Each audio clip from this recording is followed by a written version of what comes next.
네, 또 한 번의 부동산 대책이 예고되고 있습니다.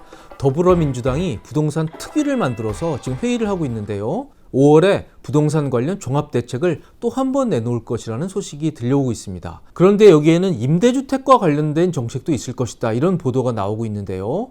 바로 이 부동산 가격이 안정되지 못하고 있는 최근의 상황에 대해서 이 배경에는 임대주택이 자리 잡고 있다, 이런 시각들이 많아지고 있습니다. 이 임대주택에 관한 제도 변경은요, 부동산 시장에 큰 영향을 가져올 수 있는 사안이기에 오늘 저희가 이 문제에 대해서 자세히 한번 다뤄보도록 하겠습니다. 자, 지난 5년간의 신규 임대 등록한 집이 저렇게 많습니다. 특히 2018년에는 무려 40만 호가 등록이 됐네요.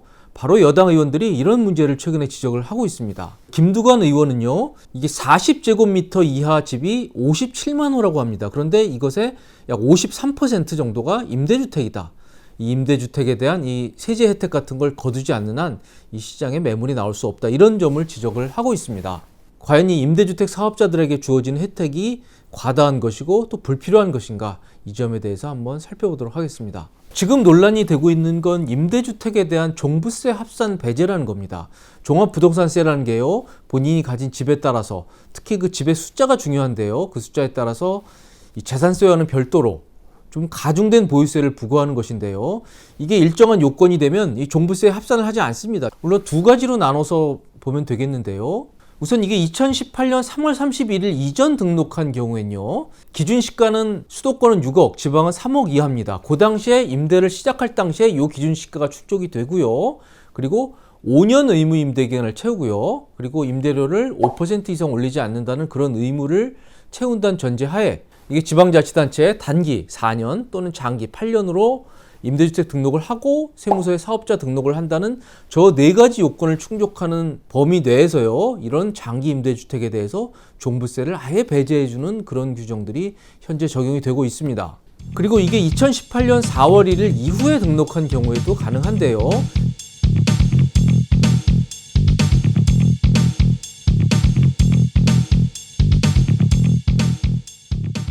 따라서 저런 요건들이 충족이 되면요, 이 소득세법상 장기 임대주택이라고 해서 이 종부세 합산 배제해주는 이 적지 않은 혜택이 부여가 되고 있습니다. 이게 사실 엄청 큰 겁니다.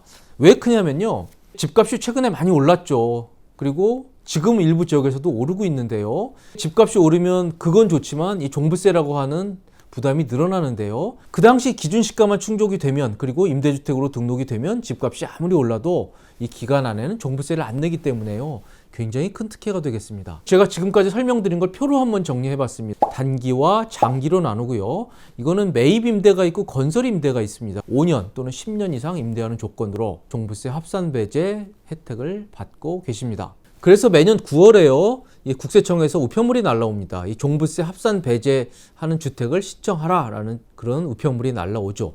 그런데 기존에 신청하셨다고 하면요, 매년 그걸 신청하실 필요 없습니다. 자동으로 종부세에서는 빼주는 그런 제도가 시행이 되고 있죠. 그런데 이 혜택 계속 받으시려고 하면요, 의무도 충족하셔야 됩니다. 그리고 또 하나, 제가 조만간 영상을 만들 건데요, 올 8월부터는 이 임대주택 사업자들에 대해서 이 보증보험 가입이 의무화가 됐습니다. 이것도 굉장히 부담스러운 내용이죠.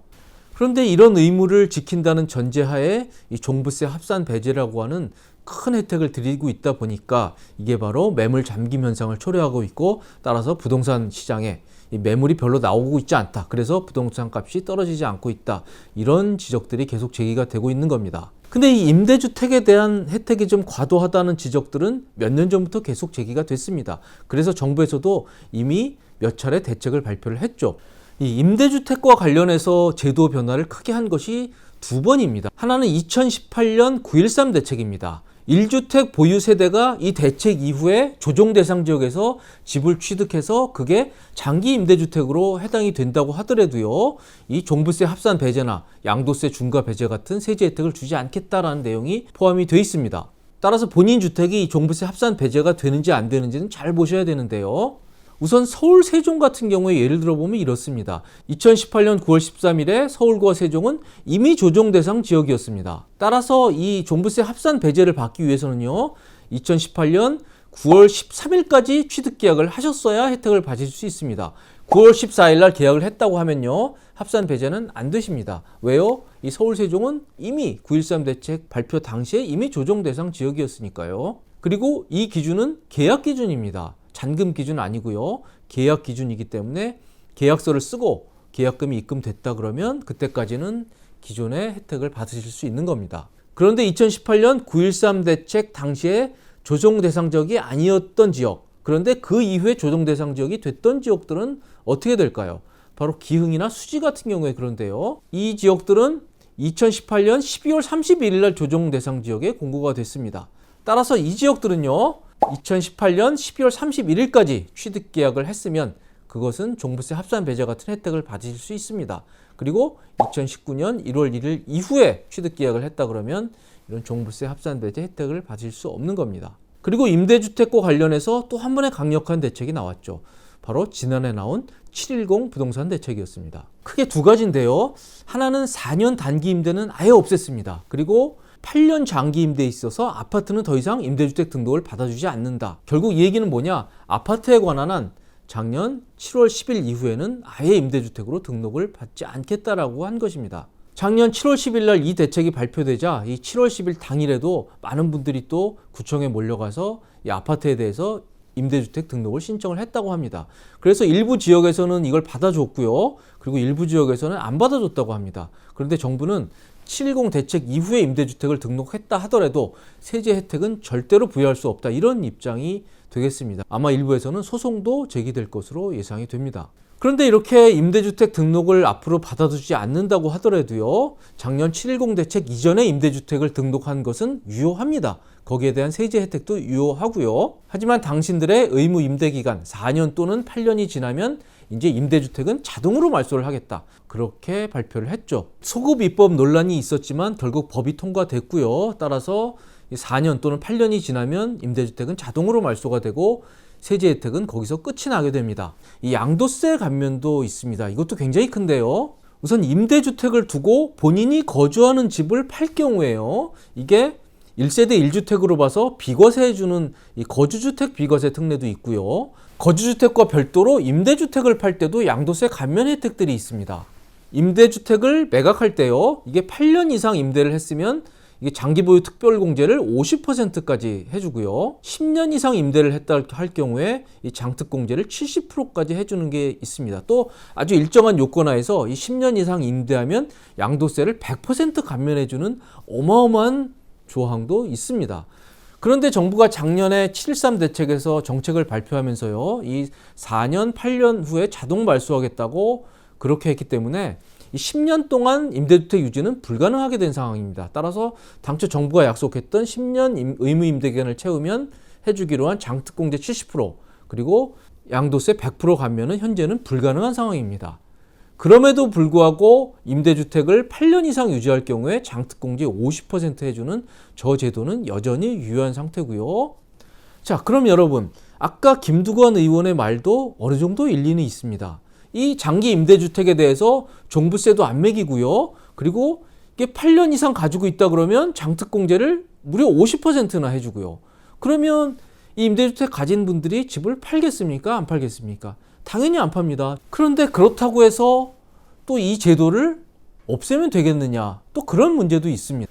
이 임대주택 사업자들이 역할이 있었죠. 정부가 하지 못했던 임대주택에 대한 안정적인 공급을 위해서 어느 정도 역할을 했고요. 또 이분들도 의무를 준수를 했습니다. 올해는 또 이 보증보험 의무화도 시작이 되게 됩니다.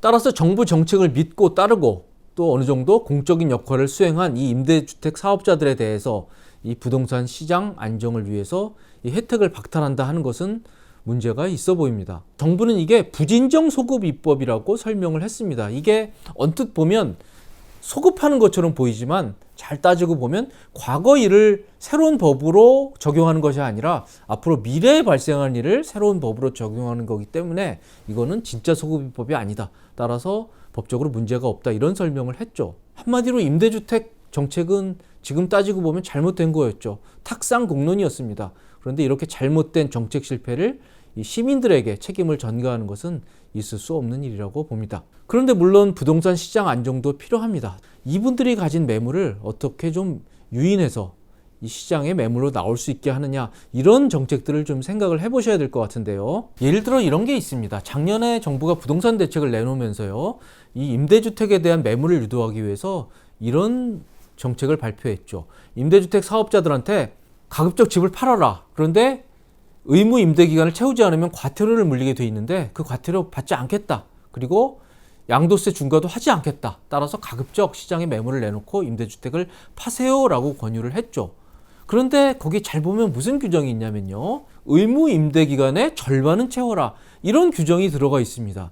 이게 무슨 말도 안 되는 얘기입니까? 임대주택 팔라고 하면서 또 의무 임대 기간의 절반을 채워라 라는 모순된 정책이 포함이 되어 있습니다. 이게 임대주택 문제가 아주 뒤죽박죽 꼬이면서 이런 문제들이 생기고 있는 건데요. 잘 뜯어보면 제가 이 파악한 거 말고도 엉터리 정책들이 아직도 많습니다. 따라서 이런 정책들을 이번 부동산 특위에서 좀 꼼꼼히 점검하면서요, 이 임대주택 사업자들이 자발적으로 좀 집을 팔 수 있는 그런 유인들, 그런 인센티브를 좀 마련하면 어떨까 하는 생각을 해봤습니다. 자, 저희는 지금까지 최근에 논의되고 있는 이 임대주택 사업자들에 대한 혜택 박탈 문제에 대해서 알아봤습니다. 지금까지 도움이 되셨다면 구독, 좋아요 꼭 부탁드리겠습니다. 감사합니다.